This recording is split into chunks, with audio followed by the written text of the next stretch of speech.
running. I always take what I want and I always give it 100. Don't need a bank, no I'm funded. Play the game like it's nothing. I'm always thankful for something. Don't take for granted, stay humble. Now wake up!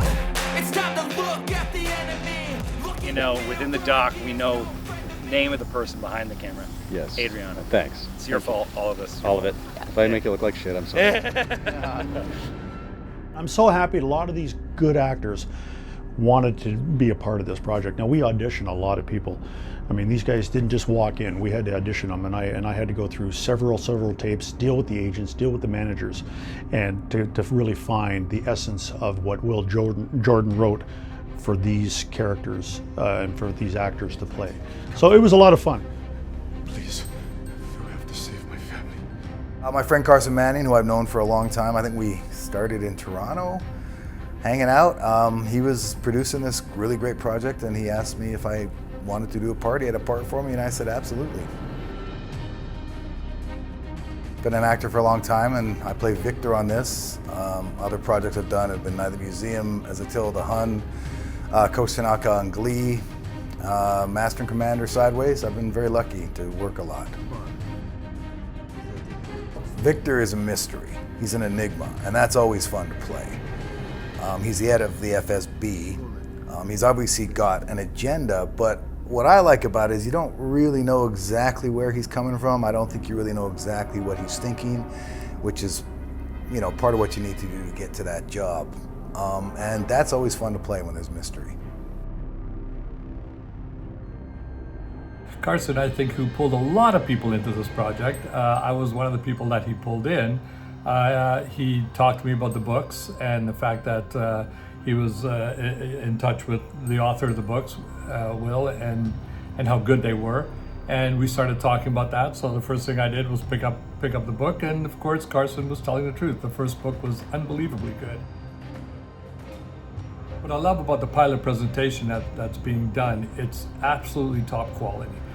They've got some of the best crew people, a great armor, very important in this kind of action. Something I know from doing years on 24, safety is always number one, and that's been really fantastic, I think. And some great actors, and the cinematography is fantastic. So again, it's just top notch all the way. And go all the way down. Oh yeah. And you can be super creative, you can come up with great ideas and even know how to implement them and stuff, but then you need the infrastructure to support that concept, right? So you need to hire the right stunt people or drivers or special effects people or whatever you need. And then locations and, you know, I mean, craft service, and then garbage has been a big deal on this project. And there was a lot of garbage on this show in a 2-week period. You never realize how much garbage is generated by just general crew and operations through the day. We brought Travis Grant, our director, along to make sure he was directing the way we were dumping the garbage.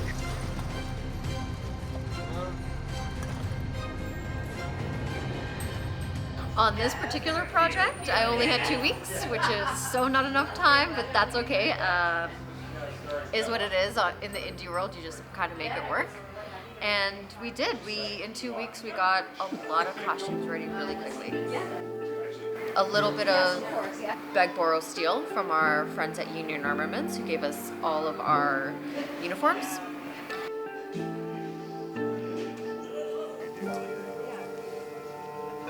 I'm called a script supervisor, so well, as the way one person has put it, my job is to crawl inside the director's brain and figure out kind of like everything that they kind of the story they want to tell, how they want to tell it, both from like a creative and technical standpoint. And my job is to kind of track the continuity of the story on a larger scale, like from the beginning to the end, on a smaller scale, scene to scene, then even smaller than that on a shot to shot level, and basically make sure that the editor has all the footage they need, and all of that, make sure that all that footage that they do have is able to cut well together.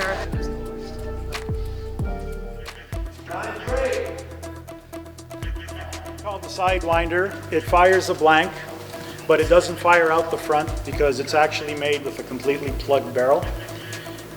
What happens is when it is fired, there's a hole up top, all the gas and flame is vented straight up. That way our man can point towards the stunt person at a relatively close range with no danger to him, and then that provides ambient light for VFX to work their magic.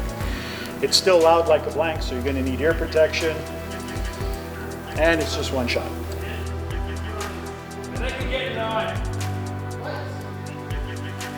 And boom!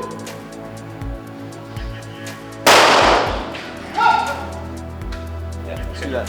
That'll give me an option to cut somewhere. So with Bjorn, he and I went to film school together way back in 2008, and he was one of the guys top in his class. He and I have worked on 4 projects together at minimum. With me as the director, he is the DP.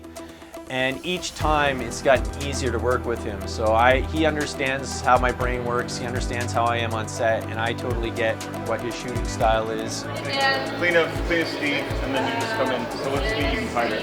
Okay. Okay.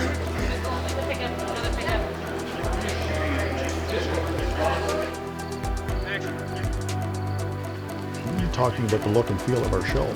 Now, that comes down to, really, we know what we want, we have a vision, but our DP, Bjorn, is the one that really gives that feel, and that's all to do with lighting, and camera, and lenses, and just his eye on how, a scene will look as well. He's in charge of a lot of departments. He's in charge of the gaffers, the grips, the best boys. These are the people setting up lights, moving lights, bringing bounces to get that right shadowing. Ready?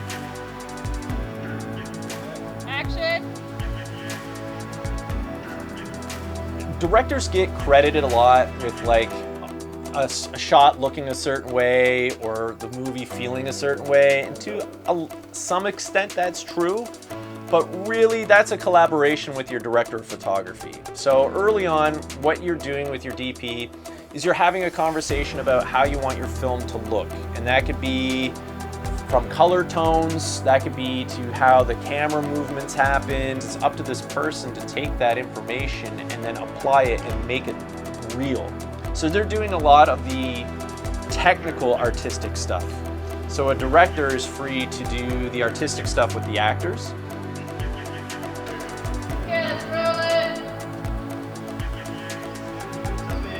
I am the first AD, first assistant director. So basically what I do is I'll get the scripts and then I will break it down and then I individualize each scene number and then say what we need, like cars, props, and all that stuff. Once that's kind of figured out, I then schedule based on locations or just the day and also timing of everything, which is why everyone's always like, how much longer do we have? How much longer?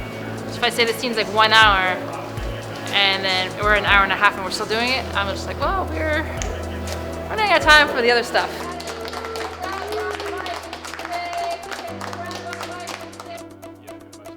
I am the DIT. What is the DIT? The DIT stands for Data Imaging Technician, and basically what I do is I back up all the footage.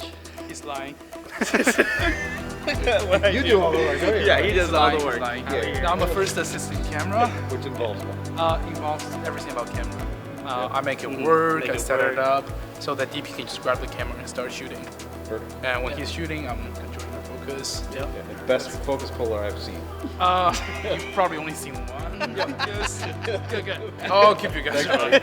Thank you. And basically I back up all the footage during the day, and mostly throughout the days we've been shooting about like 1 terabyte a day. We have 16 terabyte hard drives. We have 3 of them. And then I make my reports, I color grade the footage, and I make sure it's all there because that's the most important thing. Favorite moment was seeing Carson and Max and having this project come to fruition, and Travis obviously. So it was really nice to see something that they've come up with come to fruition and shoot in day one. So I was like really proud of that moment for them.